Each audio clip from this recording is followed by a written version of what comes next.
आणि बुलेटिनच्या सुरुवातीलाच अत्यंत महत्त्वाची बातमी मुंबईकरांसाठी। मुंबईमध्ये 30 मे पासून 5% आणि 5 जून पासून 10% पाणी कपात करण्याचा निर्णय मुंबई महानगरपालिकेने घेतलाय। मुंबईला पाणी पुरवठा करणाऱ्या तलावांमध्ये अवघा 10% पाणीसाठा शिल्लक आहे आणि याच आठवड्यात ही माहिती सुद्धा प्रसिद्ध झाली। त्याला अनुसरून हा निर्णय घेण्यात आलाय। मुंबईला पाणी पुरवठा करणाऱ्या जलाशयांमध्ये एकूण 1,40,202 दशलक्ष घनलिटर इतका पाणीसाठा शिल्लक आहे। वार्षिक 14,74,363 दशलक्ष लिटरच्या तुलनेत सध्या केवळ 9.69% इतकाच उपयुक्त पाणीसाठा शिल्लक आहे। पाणीसाठ्यावरती महानगरपालिका प्रशासनाचं अत्यंत बारकाईनं लक्ष आहे। दररोज नियोजनपूर्वक पाणी पुरवठा केला जातोय। समाधानकारक पर्जन्यमान होऊन जलाशयातील उपयुक्त साठ्यांमध्ये सुधारणा होईपर्यंत ही पाणी कपात लागू राहणार आहे। मुंबईकर नागरिकांनी घाबरून जाण्याचं कोणतेही कारण नाही, मात्र सर्व नागरिकांनी पाण्याचा काटकसरीनं वापर करावा असं मात्र आवाहन करण्यात येत आहे। मुंबईकरांनी शक्य तितकी पाणी बचत करावी, पाण्याचा अत्यंत काटकसरीनं वापर करावा। महानगरपालिका प्रशासनानं या सूचना केलेल्या आहेत आणि प्रशासनाच्या प्रयत्नांना सहकार्य करावं असं आवाहन महानगरपालिका प्रशासनाने केलंय। तर मुंबईला पाणी पुरवठा करणाऱ्या धरणांमध्ये नेमका किती पाणीसाठा शिल्लक आहे त्यावरही एक नजर टाकूयात।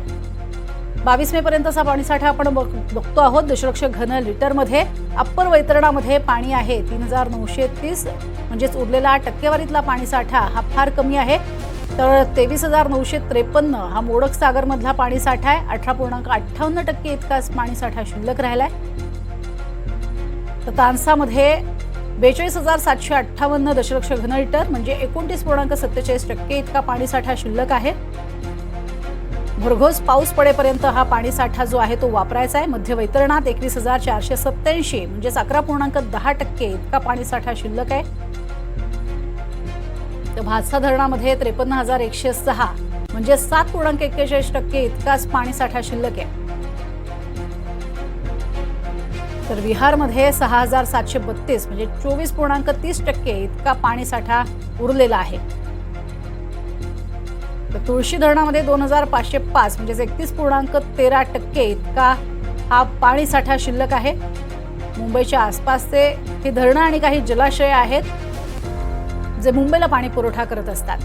अधिक माहिती या संदर्भातली घेणार आहोत। जुई जाधव आमची प्रतिनिधी आपल्या सोबत आहेत। जुई, पाणी काटकसरीनं वापरा असं वारंवार सांगितलं जात आहे आणि महत्त्वाचा निर्णय महापालिकेनं घेतलेला आहे, काय अधिक तपशील?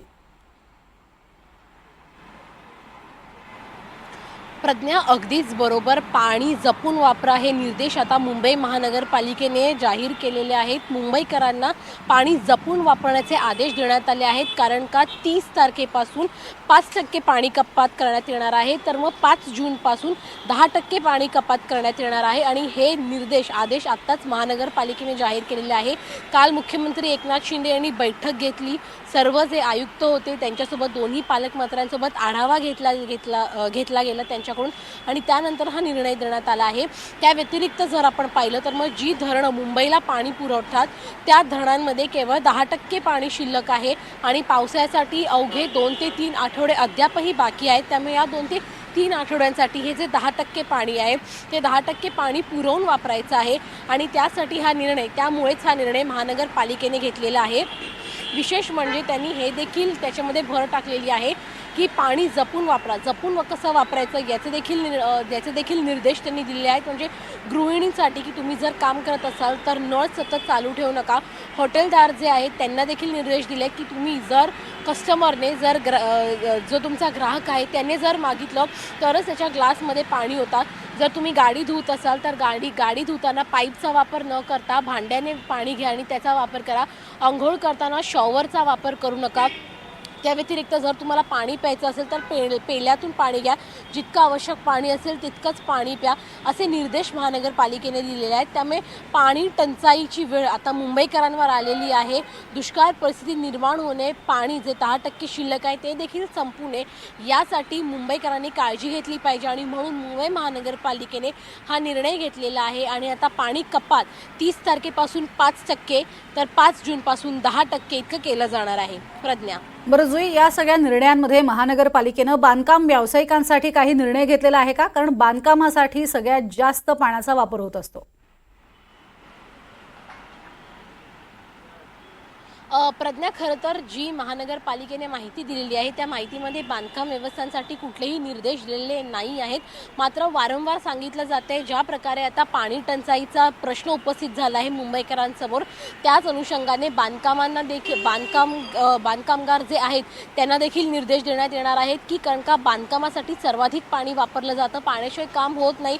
त्यामुळे जोपर्यंत पाणी टंचाईचा प्रश्न सुटत नाही तोपर्यंत बांधकाम व्यवस्थेला देखील थांबवण्याचे निर्णय येत्या काही दिवसांमध्ये औपचारिक पद्धतीने महानगरपालिका देण्याची शक्यता आहे. मात्र आता जे निर्देश आलेले आहेत ते केवळ गृहिणींसाठी आणि जे आपण दैनंदिन वापरासाठी पाणी वापरतो त्याच्यासाठी देण्यात आले आहेत. बांधकामगारांसाठी विशेष अशी माहिती देण्यात आली, निर्देश देण्यात आले आहेत. मात्र येत्या 1 ते 2 दिवसांमध्ये त्यांच्यासाठी देखील वेगळी नियमावली काढली जाण्याची शक्यता आहे. नक्कीच. तुर्तास धन्यवाद जुई या संपूर्ण माहितीसाठी.